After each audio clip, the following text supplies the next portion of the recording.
Dear students, मैं पुरुषोत्तम मिश्रा आप सभी के उज्जवल भविष्य की कामना करता हूँ। आज मैं मनोविज्ञान के अंतर्गत असामान्य व्यवहार पर प्रकाश डालने का प्रयास कर रहा हूँ, जो वस्तुतः असामान्य मनोविज्ञान के अंतर्गत अध्ययन किया जाता है। आज का युग आधुनिक युग मनोविज्ञान का युग है, क्योंकि इस युग में व्यक्ति अपनी ज़िंदगी के प्रत्येक पहलू पर अंतर्द्वंद, संघर्ष, चिंता, भय, आशंका, विद्रोह, कलह इत्यादि की स्थिति महसूस करता है और इन सभी परिस्थितियों से अपनी ज़िंदगी को घिरा हुआ पाता है। बिल्ले ही व्यक्ति होंगे जिनकी ज़िंदगी इन सभी स्थितियों से पूर्ण रूपेण अछूती रही हो। ऐसा माना जाता है कि जीवन समस्याओं की एक लंबी श्रृंखला है। व्यक्तिगत रूप से, पारिवारिक रूप से, सामाजिक रूप से, राजनीतिक रूप से तथा अन्य रूप से व्यक्ति का जीवन इन्हीं समस्याओं के बीच घिरकर अपने जीवन को परिपक्व बनाने की चेष्टा करते रहता है। यद्यपि कोई भी व्यक्ति समस्याओं से घिरना आदतन पसंद नहीं करता, तथापि परिस्थितिजन्य व्यवस्थाएं उन्हें ऐसा करने पर विवश करती हैं। व्यक्ति के जीवन की सफलता इन्हीं समस्याओं के साथ अभियोजन करने की कला पर निर्भर करती है। मनोविज्ञान के मुताबिक व्यक्ति अपने दैहिक पहलू यानी फिजिकल एस्पेक्ट पर ज़्यादा ध्यान केंद्रित करता है और जीवन का मानसिक पहलू को नज़रअंदाज कर देता है, यानी मेंटल एस्पेक्ट को नज़रअंदाज कर देता है, जबकि मानसिक पहलू भी कम महत्वपूर्ण नहीं होते। परिणाम स्वरूप व्यक्ति दैनिक जीवन में दैहिक रोगों पर तो विजय प्राप्त करते चला जाता है, किंतु मानसिक रोगों पर विजय प्राप्त करने में सफल नहीं हो पाता और धीरे धीरे मानसिक विकृतियों या मानसिक रोगों का शिकार होते चला जाता है। चिंता, भय, संघर्ष, आशंका, विद्रोह, अशांति इत्यादि की स्थितियां व्यक्ति को बहुत सीमा तक तोड़ डालती है।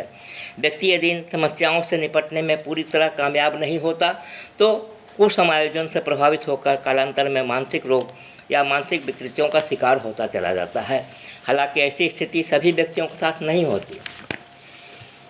वैसा व्यक्ति जो ऐसी परिस्थिति से बुरी तरह घबरा जाता है, वह मानसिक विकृतियों या मानसिक रोगों का शिकार हो जाता है और धीरे धीरे ऐसे व्यक्ति का व्यवहार एबनॉर्मल होता चला जाता है। ऐसी विकृतियों से बचने का एकमात्र उपाय यही है कि शुरू में ही ऐसी समस्याओं के साथ निपटने यानी अभियोजन करने की कला का विकास की जाए। समस्याओं से अच्छी तरह अभियोजन करने की जानकारी देने वाला यदि कोई विज्ञान है तो वह है असामान्य मनोविज्ञान यानी एबनॉर्मल साइकोलॉजी। असामान्य मनोविज्ञान असामान्यताओं या मानसिक पीड़ाओं या मानसिक रोगों से ग्रस्त व्यक्ति का न सिर्फ विश्लेषण करता है, बल्कि उसे बचाने में या उससे छुटकारा पाने में पद्धतियों या उपायों को भी बतलाता है, ताकि व्यक्ति असामान्य की तरह सामान्य जीवन जीने में सफल हो सके। एबनॉर्मल साइकोलॉजी अव्यवस्थित व्यक्तित्व को समझता है और उसमें सुधार लाने का पूर्ण रूप से प्रयास भी करता है। एबनॉर्मल शब्द की उत्पत्ति एनोमलस से हुई है। एनो का अर्थ होता है नॉट, मेलस का अर्थ होता है रेगुलर। अतः एनोमलस का अर्थ हो गया नॉट रेगुलर यानी इरेगुलर अर्थात अनियमित। इस प्रकार अनियमित व्यवहार ही असामान्य व्यवहार है। Abnormal behaviour means irregular behaviour. कतिपय विद्वानों ने एबनॉर्मल शब्द का विश्लेषण दूसरे तरीके से करने की चेष्टा की है। उनके अनुसार एब और नॉर्मल के संयोग से एबनॉर्मल शब्द का निर्माण हुआ है। एब का अर्थ होता है अबे यानी दूर और नॉर्मल का अर्थ होता है सामान्य। अतः जो सामान्य से दूर है वही असामान्य है। एबनॉर्मल मीन्स अबे फ्रॉम नॉर्मल।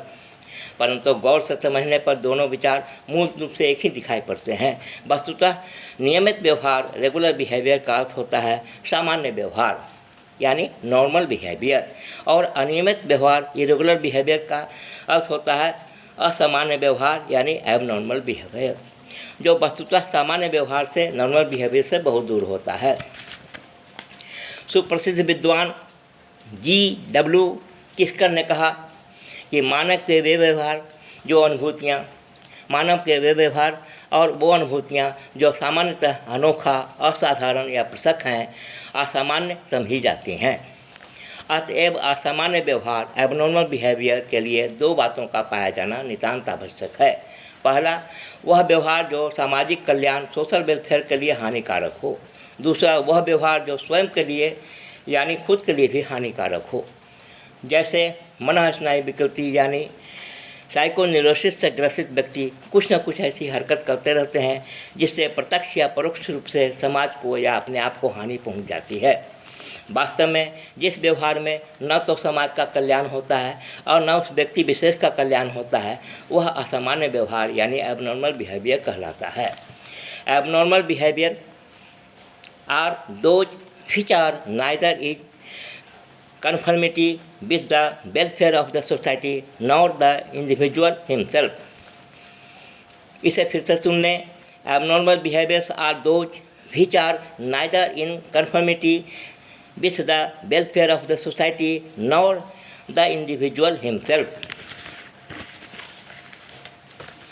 इस प्रकार यह देखा जाता है कि एबनॉर्मल बिहेवियर को अपने अध्ययन क्षेत्र में शामिल करने वाला एबनॉर्मल साइकोलॉजी यानी असामान्य मनोविज्ञान एक ऐसा मनोविज्ञान है जो बहुत महत्वपूर्ण मनोविज्ञान की श्रेणी में रखा जा सकता है। एबनॉर्मल साइकोलॉजी असामान्य व्यवहारों का अध्ययन करता है, उनके कारणों को खोजकर उन्हें दूर करने का हर संभव प्रयास भी करता है। असामान्य मनोविज्ञान बहुत ही महत्वपूर्ण मनोविज्ञान है जिसमें कई प्रकार के मनोरोग और उनकी मनोचिकित्साओं पर प्रकाश डाला गया है।